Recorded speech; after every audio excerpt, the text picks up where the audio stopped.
আরজি কর নিয়ে রাজ্য উত্তাল। এখনো বিভিন্ন শাসক থেকে বিরোধী সবাই মিছিল করছে, সাধারণ মানুষও নেমেছে। কি বলবেন এই নিয়ে? এটা খুবই দুঃখজনক একটা ব্যাপার যে যেই ইস্যুটা হয়েছে বা যেইভাবে জিনিসটা হয়েছে সেটা তো ডেফিনেটলি নিন্দনীয়। মানে সেটা প্রতিবাদ জানানো উচিত এবং সাধারণ মানুষ সেই সেই আবেগেই আজকে সেই আন্দোলনটা হচ্ছে। আমি এটুকু বলবো যে এই আন্দোলনের মাধ্যমে যেটা সবচেয়ে বেশি দরকার সেটা হচ্ছে কি আর কারোর নাম যেন নির্ভয়া বা তিলোত্তমা না রাখতে হয়। এই আন্দোলনটা সেই নিয়মটাকে লাগু করবে যে যারা রেপ করে তাদের মাথায় তাদের যেন ভয় লাগে যে এই সব কাজ করার জন্য। এবং আমার এক্ষুনি মনে হয় যে কেন্দ্র সরকারকে, আমি কোনো পলিটিক্যাল স্টেটমেন্ট দিতে চাইছি না, এটা কোনো পলিটিক্যাল স্টেটমেন্ট নয়, কারণ যেটা তুমি বললে সমস্ত রাজনৈতিক দল সবাইকে যেভাবে ব্লেম করছে, আমরা টুইটারে বা সোশ্যাল মিডিয়ায় দেখছি যে আসামের চিফ মিনিস্টার আমাদের চিফ মিনিস্টারকে বলছে, আমাদের চিফ মিনিস্টার অন্য চিফ মিনিস্টারকে বলছে। এইটা এটা এটা শুধু বাংলার বা অন্য রাজ্যের ইস্যু না, এটা আমার দেশের ইস্যু। এই কন্যাশ্রী বা রূপশ্রী বা বেটি বাঁচাও বেটি পড়াও কোনো মানে নেই যদি আমরা আমাদের দেশের বেটিদেরকে না বাঁচাতে পারি।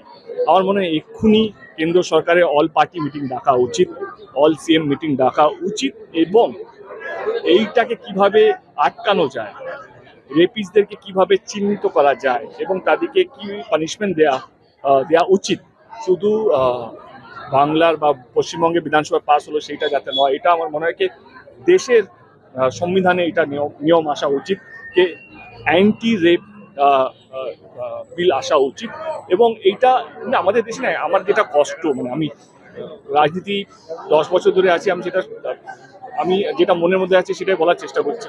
আমাদের দেশে যেইভাবে রাজনীতিগুলো হচ্ছে, মানে আমার বন্ধু যদি অন্য দলে থাকে আমি সেটাকে বন্ধু বলতে পারবো না, কারণ বলতে গেলেই হয়তো কোথা থেকে আমার দল বা অন্য দল দিকে চালু হয়ে যায়।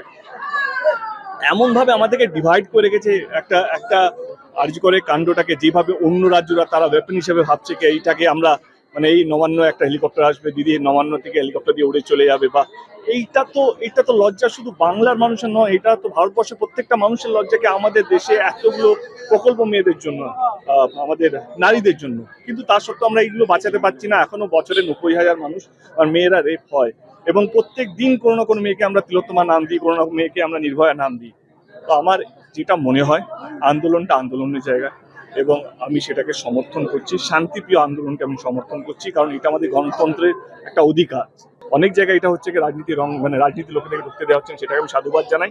এবং আবার আমি রিপিট করতে চাই যে এক্ষুনি কেন্দ্র সরকারের অল পার্টি মিটিং ডাকা উচিত, অল সিএম মিটিং ডাকা উচিত প্রত্যেক কটা স্টেটে, এবং এই রেপ কিভাবে আটকানো যায় এইটা এইটা বাংলা সরকারকে ফেলা বা বাংলা সরকারকে হেনস্থা করার এইটা নয়। এই সময়টা হচ্ছে কে কঠিন সময়, কারণ এত বড় আন্দোলন হচ্ছে গত 26 দিন ধরে, হয়তো সেই আন্দোলনের মধ্যে অনেকগুলো রেপ হয়ে যাচ্ছে, কারণ মানুষের ভয় নেই, কারণ আমরা পলিটিক্যালি ডিভাইডেড। এইটা কোনো একটা দলের লজ্জা নয়, এটা ভারতবর্ষের প্রত্যেকটা দলের লজ্জা, ভারতবর্ষের প্রত্যেকটা মানুষের লজ্জা, শুধু বাংলা বা আমার লজ্জা নয়, এটা ভারতবর্ষের প্রত্যেকটা মানুষের লজ্জা।